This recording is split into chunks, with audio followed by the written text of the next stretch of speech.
All right, we continue our series in Colossians. We will be reading, I changed it to read from verse 1 to 14, not 17 as I thought initially. I thought I'd shorten it a bit this morning. So Colossians 3, 1 to 14. Since then you have been raised with Christ, set your hearts on things above where Christ is seated at the right hand of God. Set your minds on things above, not on earthly things, for you died and your life is now hidden with Christ in God. When Christ, who is your life, appears, then you also will appear with him in glory. Put to death, therefore, whatever belongs to your earthly nature, sexual immorality, impurity, lust, evil desires, and greed, which is idolatry. Because of these, the wrath of God is coming. You used to walk in these ways in the life you once lived, but now you must also rid yourselves of all such things as these: anger, rage, malice, slander, and filthy language from your lips. Do not lie to each other, since you also have taken off your old self with its practices and have put on the new self, which is being renewed in knowledge in the image of its creator. Here there is no Gentile or Jew, circumcised or uncircumcised, barbarian, Scythian, slave or free, but Christ is all and is in all. Therefore, as God's chosen people, holy and dearly loved, clothe yourselves with compassion, kindness, humility, gentleness, and patience. Bear with each other and forgive one another if any of you has a grievance against someone. Forgive as the Lord forgave you, and over all these virtues, put on love, which binds them all together in perfect unity. This is the word of the Lord. Congregation loved by Jesus Christ, in chapter 2, Paul talks about the power of the resurrection, of the transformation of the old self into the new self through Jesus Christ. You know, resurrection, like Easter morning, sunrise, daffodils, lilies, empty tomb, grave clothes lying on the stone slab, resurrection with angel trumpets and announcements, resurrection. And Paul says in chapter 2 that resurrection is signed and sealed to us in baptism. He says circumcision was the sign that pointed us to baptism, and baptism is the sign and the seal that the old life has died and with Christ, and this new resurrection life has been raised with Jesus Christ on Easter. In chapter 3, Paul talks about Easter, about that Easter life once the sun has set on that first Easter morning and before the second coming. He talks about resurrection life after the sun has set on that first Easter morning and the clouds of adversity start rolling in. When the darkness of a broken world starts overwhelming us. Resurrection life in chapter 3 is resurrection that's nitty and gritty, day in, day out, in our own personal lives, but particularly Paul is writing to the church. And this resurrection is stretched thin in Paul in Paul's words in chapter 3. Paul describes resurrection for real Christians in real churches in a really broken world. And to illustrate how we then can be clothed with Christ, with these virtues of compassion and kindness, of humility, of gentleness and patience, I want to describe for you, and then I'm going to show you. First, I want to describe to you a painting entitled Resurrection. It's by an Italian Renaissance painter named Piero della Francesca. And so the painting itself is definitely more Renaissance and Italian than it is first century Israel or Palestine.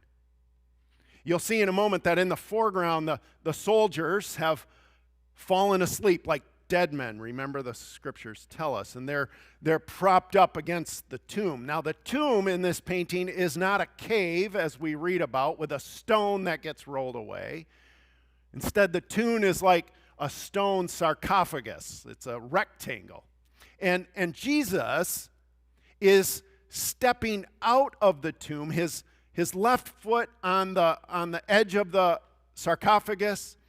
In his hand, he holds a banner, a staff of victory over death.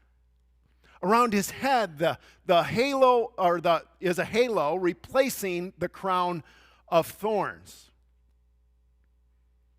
It's the type of painting we would expect entitled Resurrection, except for Jesus' face.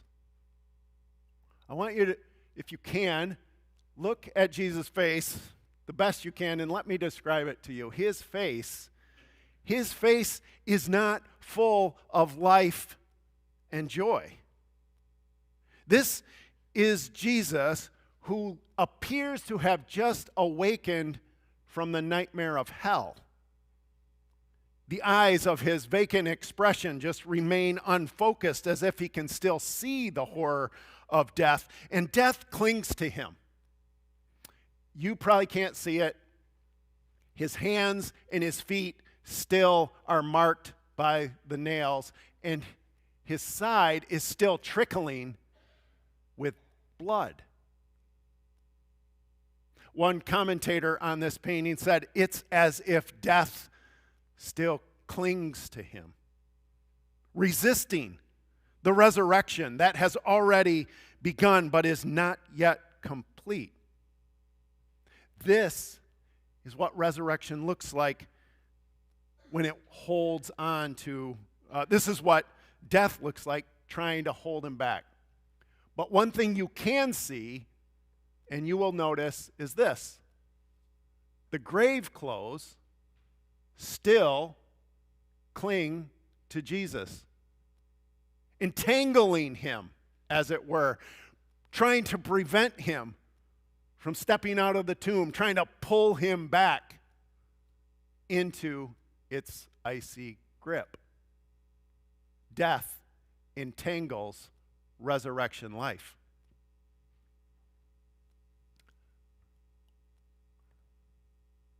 Does this picture your experience of resurrection life? It pictures mine when I have a fight with a friend, the loss of a job, standing by the graveside of someone I love, or sitting in a hospital waiting room. Death still clings to our resurrection life. Already resurrection has taken place, but death has not yet been finally defeated. Now, what Paul wants us to consider today is how the entanglement of death shows up in the life of the church. And quite often, Paul points us to the reality that the entanglement of death, or death entangles the relationships in the church by introducing, or not by introducing, but when there is conflict. conflict. And so he sets before us two contexts, I guess you'd say, two contexts where we experience conflict. He says in verse 13 that we must put on these virtues, patience, love, compassion, and so forth, in relationships when we bear with one another and when we are called upon to forgive one another. That's verse 13. Relationships that require us to bear with one another and to forgive one another. First of all, bear with one another. To bear with one another in a nutshell, or simply, just means this. Let others be who they are, Paul says. Bear with one another. Let others be who they are. Folks that we are annoyed with, their personal habits or their viewpoints. We just don't agree. In the church, of course, we have relationships that annoy us and upset us and frustrate us. And Paul says, bear with one another. Let others be who they are. To bear with one another, says, according to Robert Mulholland Jr., in his book, The Deeper Journey, The Spirituality of Discovering Your True Self, he says this. He uses the word forbear because I think he's working off the New King James Version. To be forbearing is to entrust ourselves to God in love to such an extent that we can be available to God for the other, willing to be the one in whom God can be present for the other in whatever way God chooses. Which means this: to bear with each other starts with the question, not with this question, how can that person change and be more like me? Rather, the question starts like this: how can I be a representative of God's love, compassion, grace, gentleness, kindness in the life of the other person? You see, to bear with each other is an opportunity to set the other person free from the entanglement of death. When we bear with one another, we have the opportunity to open up to them the experience of resurrection life, the power of compassion and kindness and gentleness and patience and love. That can set them free to experience resurrection life. To bear with each other sets us free to experience that. I had a chance to witness this in 2020. Go back to 2020. It was about this time of year, actually. In my last church, we had set up small groups to talk about politics and faith.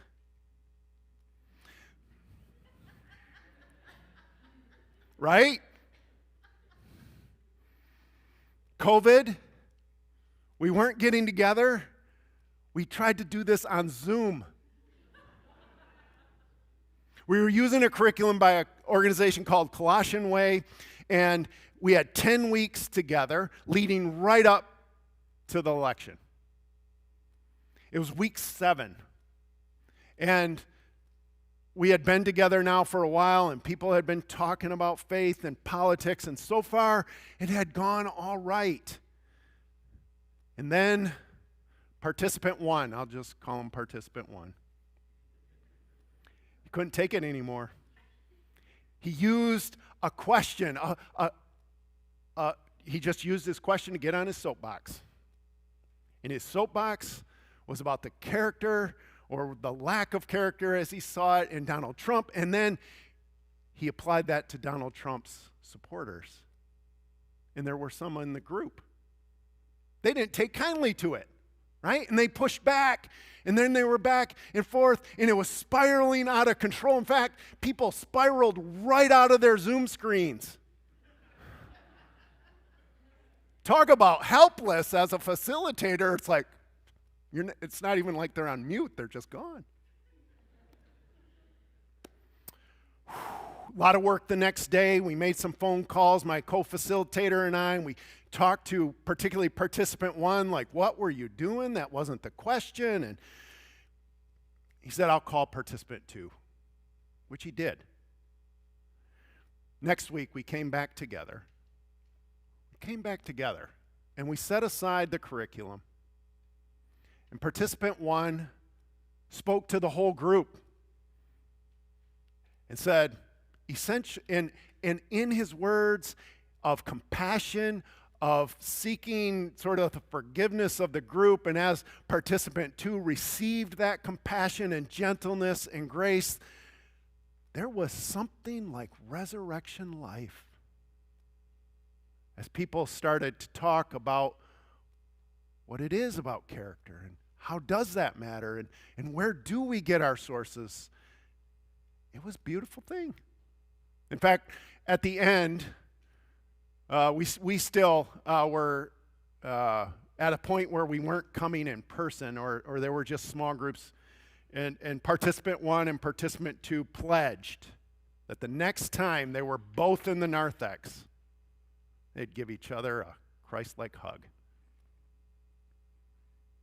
Bear with one another, says Paul, in those annoyances, those grievances.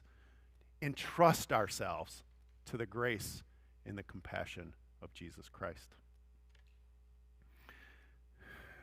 Which brings us to the more difficult, forgive each other. The second, more difficult context that Paul describes is a relationship of compassion, kindness, gentleness that requires forgiveness. Now, forgiveness, so there's two ways that we think about forgiveness. And in the first way, let's just call this conditional forgiveness. I don't mean that in a bad way. I'm saying conditional forgiveness is the forgiveness that is somewhat easier for us to practice. Forgiveness as two sides of the coin, right? Somebody has hurt us. There's been an injustice done against us. And then that person comes and apologizes, asks for forgiveness, seeks reconciliation, maybe even some restitution. And when that happens, you know what that's like? You're able to forgive. And we move forward together. But what Paul is concerned here with is a second type, more difficult forgiveness, unconditional forgiveness. Forgiveness when there has been an injustice, a real injustice done against us, and there is no restitution. There is no replacement of the loss. There is no repentance or confession. Is it possible to forgive without the apology? You see, that sort of unforgiveness that I imagine you've experienced, doesn't it entangle us? Pulling us back towards death? Again, here's what Robert Mulholland says about that type of unforgiveness, and therefore the need for forgiveness. He says, we have a misunderstanding of the nature of forgiveness. We assume that forgiveness that somehow if we forgive that person who has wronged us, that somehow they will be completely absolved, and that feels unfair to us. What we're missing is how that unforgiveness binds us and entraps us. And he says, unforgiveness then becomes, quote, a cancer in our soul that not only degrades our relationships with the one who wronged us, but also degrades the other relationships in our lives. So imagine how that is multiplied in a church. He says, our life has been taken captive by the one who has wronged us. And as we dwell in the recurring memory of what they did to us, the walls of our prison become thicker and thicker. We are entangled by unforgiveness. Now, if bearing with one another sets the other person free, then forgiving, unconditional forgiveness, sets us free to love and show compassion and grace. All, of course, made possible, says Paul, because Jesus has already forgiven us. It's the only way it works. It's the only way it works, and yet, again, Robert Mulholland says this, unconditional forgiveness, from a human standpoint, is impossible. It's impossible. But resurrection life is unstoppable. It's unstoppable. And I don't think there's anybody better to talk about the unstoppable, life-giving freedom that comes from forgiveness, unconditional forgiveness, than Corrie ten Boom. You probably already know this story. That's okay. It's worth telling again. Corrie ten Boom, you know, was hiding Jews in World War II in the Netherlands. The Nazis discovered them. The Jews were safe, but their family taken off to a concentration camp, where her sister Betsy eventually died. After the war, Corrie was set free, and God called her, and she followed God's call to preach a gospel of forgiveness. And she did that in Germany, in multiple churches. One day she was in Munich in a church, and she was shaking hands with people as they exited the sanctuary, and her heart froze when she saw a guard, one of the cruelest guards from the concentration camp, Ravensbrück, where she had been in prison. And all of it came back to her. She recalled how her blood froze in her veins, and her hand remained frozen at her side as the guard approached and extended his to shake her hand. It required justice, right? Justice required repentance, confession, prison time, weeping. Justice required that guard pay for his crimes with his own life. But all of that still would not bring her sister Betsy back. And here's what she writes about that moment of forgiveness, of unconditional forgiveness. It could not have been many seconds that he stood there, his hand held out. But to me, it seemed like hours as I wrestled with the most difficult thing that I had ever had to do. I stood there with the coldness clutching my heart. Jesus, help me, I prayed.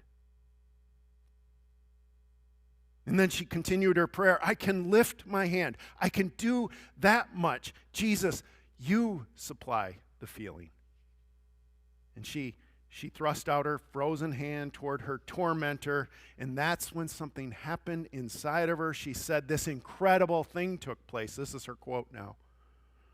A current started in my shoulder, and it raced down my arm. It sprang into our joined hands, and then this healing warmth seemed to flood my whole being, bringing tears to my eyes.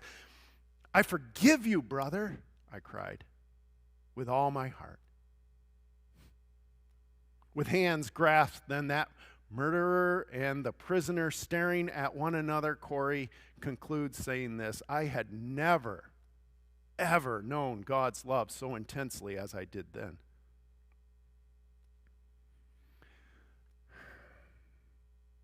With Christ at the center, we can bear with each other.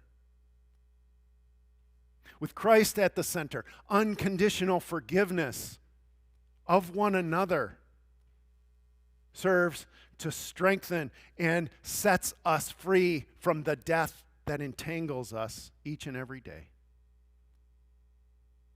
With Christ at the center, our death is daily being transformed into resurrection life, and we are set free. Thanks be to God.